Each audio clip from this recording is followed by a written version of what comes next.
Okay, hello everybody. Good morning, or good evening, or good afternoon, wherever you are watching this. Thank you for joining this presentation on the Sensory Profile 2. As I just mentioned, we're going to talk about the Sensory Profile 2 today, an assessment of sensory processing patterns at home, school, and the community. And this assessment is by Professor Dunn. Just to introduce myself, I'm Shelley Hughes. I'm an occupational therapist by background. I am, as my accent might allude, I am based out of the UK.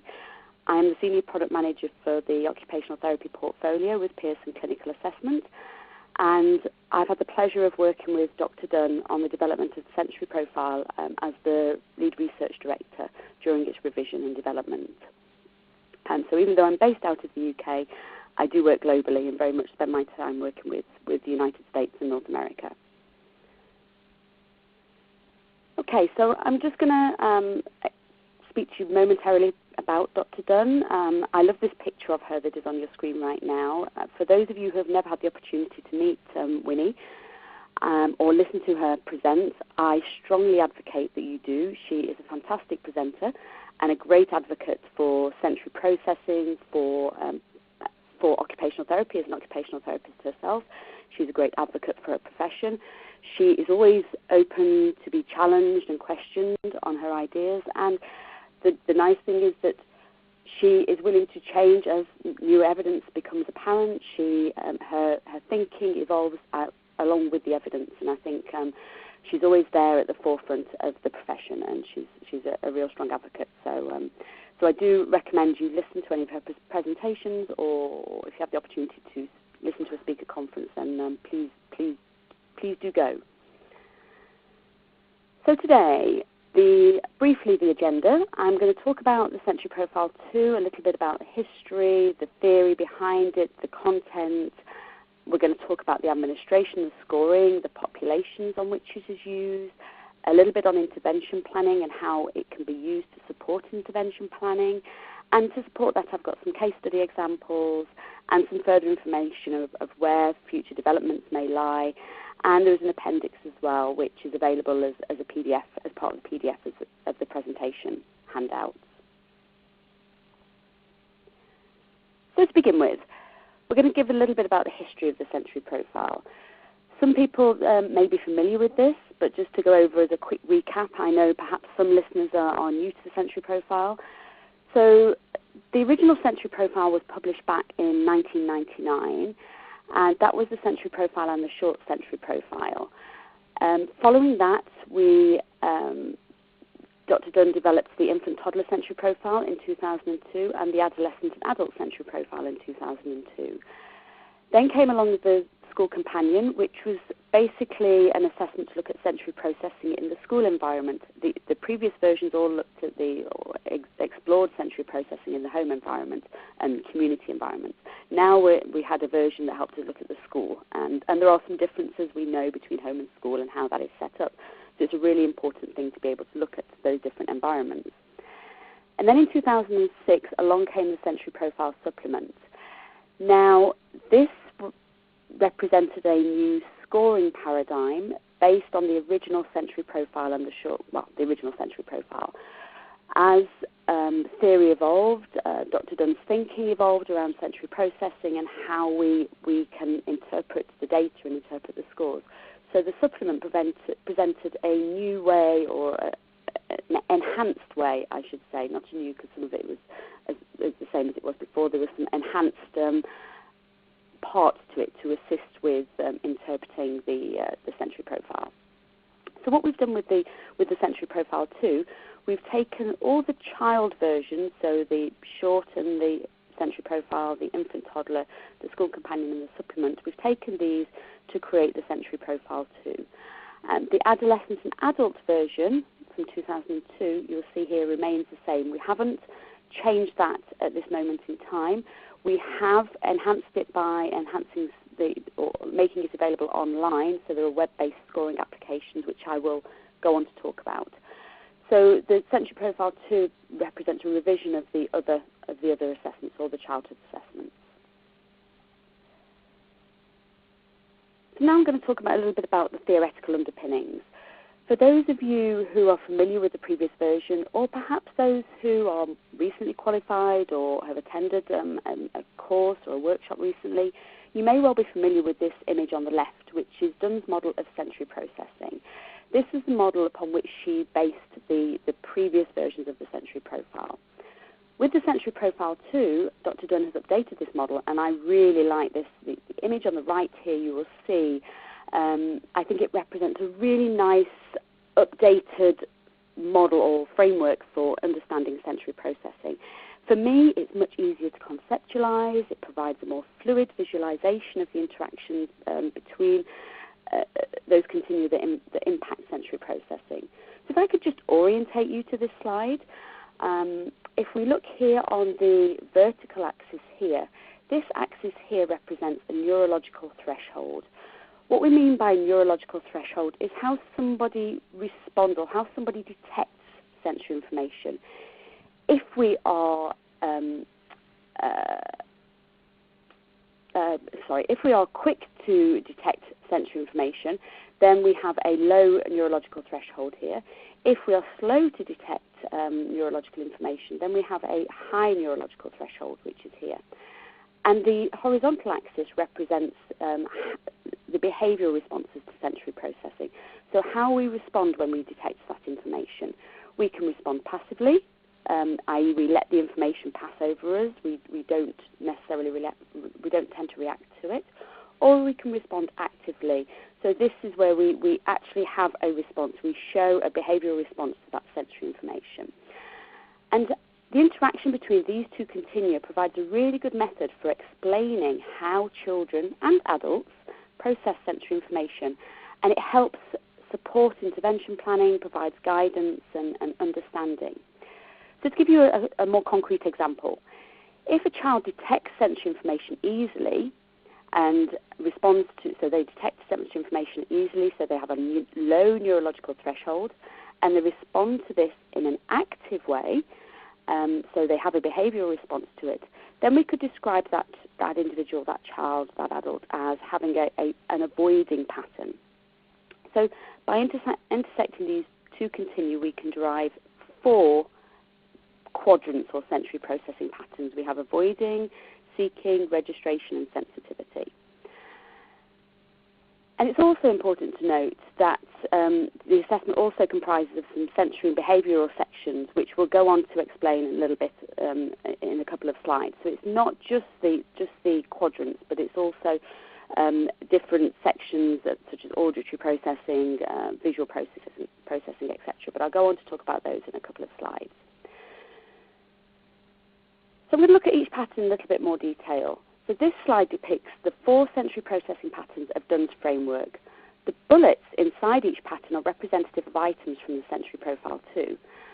And the 4 patterns are, as we can see, registration. So this responds to somebody who may miss sensory information, and examples perhaps are they need help to find objects that are obvious to others. They rush through colouring, writing, drawing, etc. Seeking describes people who obtain sensory information. So examples, they may watch everyone when they move around the room, they may touch people or objects to the point of annoying others. Sensitivity refers to those who detect sensory information. So they may limit themselves to certain food texture, they may become anxious when standing close to others. And avoiding can be used to describe people who are bothered by sensory information. So they might react strongly to unexpected noises, they may be sensitive to criticism, etc. It's really important to note here that all of us, all people, are influenced by each of these patterns. We all have bits of this in our repertoires, in our behaviours, and in our daily preferences, and how we make decisions around our own lives. But some people demonstrate a dominant pattern. So, for example, some people might miss sensory inputs more often than others, and some people might notice and retreat from sensory information more than others. What we're interested in really is when this influence or this dominant pattern impacts everyday life, where it might pose a barrier to being able to participate in everyday activities. And that's where we become more interested and perhaps are needed to help support families and individuals and teachers to manage sensory processing. Okay, as I mentioned a couple of slides back, we have the quadrants of sensory processing. Quadrants: seeking, avoiding, sensitivity, and registration at the top here. Contributing to those quadrants, we have sensory sections and behavioural sections, which I alluded to. So the sensory sections sort of can pick apart a little bit more the quadrants to see if there are particular patterns or particular sensory behaviours that are more challenging than others, or areas of everyday life that are more challenging than others. And you'll see here these consist of general processing, which is basically for the infant and the toddler forms, auditory, visual, touch, movement, body position, oral, sensory processing. So these are your sensory sections. We also have behavioural sections, which are general behaviours associated with sensory processing, conduct, social, emotional, and attentional responses. All of these are associated with sensory processing. And then for the school version, we have school factors as well. School factor 1 represents the need where a student may have a need for external support to participate in learning.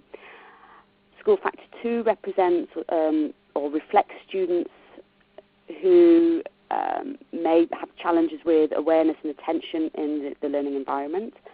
School factor 3 represents the student's tolerance within the learning environment. And school factor 4 represents the student's availability for learning in the school environment. And these are made up of a combination of the quadrants up at the top here. So school factor 1 represents seeking and registration, which are high threshold items. School factor 2 represents or is derived from seeking and sensitivity items, which at first glance you would expect to have very little in common, but these students will always look busy to the teacher, and that's why they're sort of brought together to represent a school factor. School factor 3 represents sensitivity and avoiding items, so these are low threshold items. And by low threshold, I'm talking about low threshold with the neurological responses. If we go back to that vertical axis that I described in a couple of slides ago with Dunn's framework. And then school factor 4 represents avoiding and registration items. Again, at first glance, there would appear to be little in common with these items, but both these patterns will appear with the student appearing to be disengaged to the teacher. So again, that's why they represent something that's quite unique for a school environment. Okay, so that's a little bit about the actual quadrants, the sections, and the school factors and behavioural sections. Now I'm going to go on to talk about the forms and the structure of the assessment. So the sensory profile forms, we have 5 different forms. We have the infant sensory profile, which goes from birth to 6 months, the toddler from 7 to 35 months, the child sensory profile, which goes from 3 to 14 years.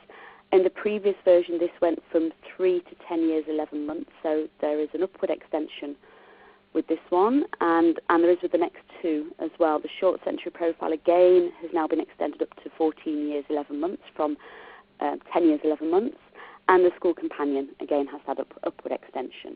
So these are all the different forms, all included within the same assessment.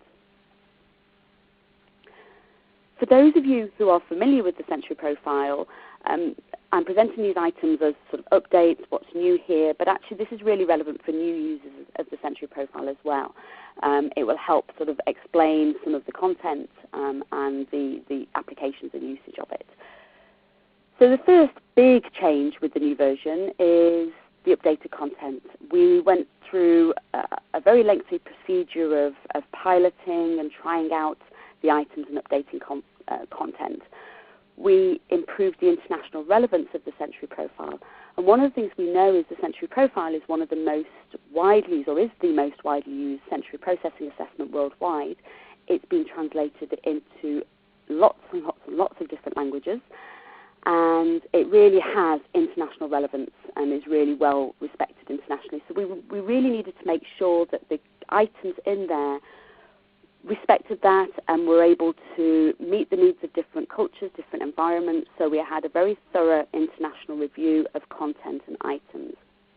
And what we did is, with some items where perhaps we had examples in the item that were not relevant for a different country, a different culture, we would put several examples in the item. So if I could give one example here, one of the items in the Century Profile asks, and I think this is one of the school items, asks whether a student is fidgety or disruptive when standing in line or standing close to other people.